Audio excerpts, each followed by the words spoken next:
In this video, I show you how to fix Gboard recording, therefore YouTube temporary unable to record problem. For fixing this problem, go to your phone settings, then go to apps or application management, tap on it, then tap on see all apps.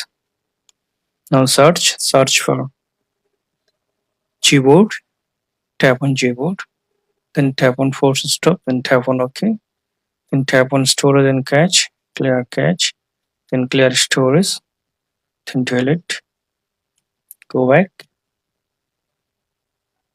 Now search for YouTube, tap on YouTube, tap on storage and cache, clear storage, then delete. Now open your YouTube app.